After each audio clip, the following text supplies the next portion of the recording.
ஒரு வழியா எல்லாரும் பார்த்துட்டிங்கன்னா, மனோஜ் வாங்கின புது வீட்ல போயிட்டு செட்டில் ஆயிடுறாங்க. செட்டில் ஆயிட்டு எல்லாருமே சந்தோஷமா இருக்கிற டைம்ல பார்த்துட்டிங்கன்னா, வித்யா இருந்துக்கிட்டு, "ஏய் மீனா, ஒரே வழியா சந்தோஷமா இருக்காத. போயிட்டு வந்துட்டு வந்து சேர்ந்தாச்சுல்ல, போயிட்டு சமையல் ரூம்ல ஆக வேண்டிய வேலையெல்லாம் பாரு. எல்லாருக்கும் சமைச்சு வை" அப்படின்ற மாரி சொல்றாங்க.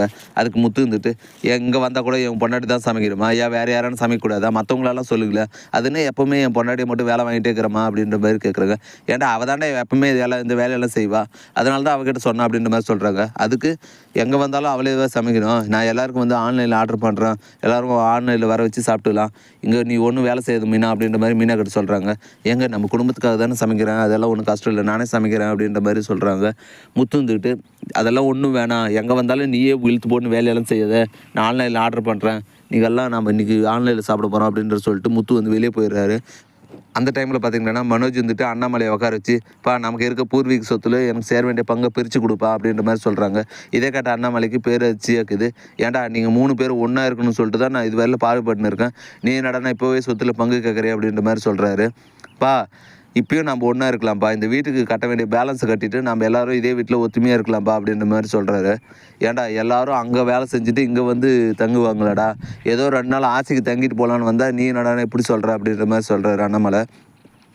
அதுக்கப்புறம் எல்லோரும் இங்கேயே வந்து ஒத்துமையாக சந்தோஷமாக இருக்கலாம்ப்பா. அவ்வளோ தூரம் போயிட்டு ஏன் அவங்க கஷ்டப்படணும் அப்படின்ற மாதிரி சொல்கிறாரு.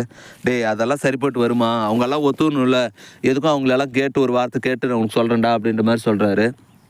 அதுக்கு மனோஜ் வந்து கோவமாயிட்டு, "ஏப்பா அவங்க சொத்துல இதெல்லாம் கேட்கலப்பா. என்னோட பங்கை தான் நான் கேட்குறேன். என்னோட பங்கை கொடுக்கறதுக்கு உங்களுக்கு என்ன கஷ்டம்?" அப்படின்ற மாதிரி சொல்கிறாங்க. உடனே வித்யாவும் சப்போர்ட்டுக்கு வந்துடுறாங்க. "ஏங்க அவங்ககிட்ட கொடுங்க. அவன் வாழ்க்கையில் முன்னேறி போயின்னு இருக்கான்ல. இப்போ கொடுத்து நம்ம ஹெல்ப் பண்ணால் தானே இந்த வீட்டை முழுசாக வாங்குவான்" அப்படின்ற மாதிரி சொல்கிறாங்க.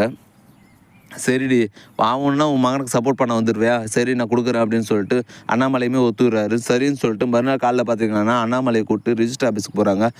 ரிஜிஸ்டர் ஆஃபீஸுக்கு போன மனோஜ் பார்த்திங்கன்னா வீட்டோட டாக்குமெண்ட்டை கொடுத்து, "சார் இந்த பத்திரத்தை வந்து என்னோட பேருக்கு மாற்றி எழுதணும்" அப்படின்ற மாதிரி சொல்கிறாங்க. அதை செக் பண்ண நம்ம ரிஜிஸ்டர் பார்த்திங்கன்னா இந்த வீடு யாரோடது தெரியுமா அப்படின்ற மாதிரி கேட்குறாங்க. அதுக்கு மனோஜ் வந்துட்டு, "அதுக்கு என்ன சார் சந்தேகம்? இது என்னோட வீடு தான். நான் இப்போ தான் வாங்கினேன்" அப்படின்ற மாதிரி சொல்கிறாரு. "இது உன்னோட வீடே கிடையாது. இதோட உண்மையான ஓனர் வந்து வெளிநாட்டில் இருக்கார். அவர் பேர் வந்து அரவிந்த்" அப்படின்ற மாதிரி சொல்கிறாங்க. இதை கேட்ட மனோஜுக்கு ரொம்பவே ஷாக்கிங் ஆகுது. அண்ணாமலைக்குமே வந்து பேரதிர்ச்சியாக இருக்குது. இதுவோட இன்றைக்கான எபிசோடு வந்து முடியுது. அடுத்து என்னென்னலாம் இன்ட்ரெஸ்டிங்காக நடக்க போகுதுன்றதை நான் இன்னொரு வீடியோவில் சொல்கிறேன். ஃப்ரெண்ட்ஸ் நம்ம சேனல் நிறைய பேர் சப்ஸ்கிரைப் பண்ணாமல் பார்த்துருக்கீங்க. ஃப்ரெண்ட்ஸ் மறக்காமல் சப்ஸ்கிரைப் பண்ணுங்கள். கூட பெல் பட்டன் அழுத்துங்க. அப்போ தான் நான் போகிற ஒவ்வொரு வீடியோ உங்களுக்கு நோட்டிஃபிகேஷன் வரும். தேங்க்யூ.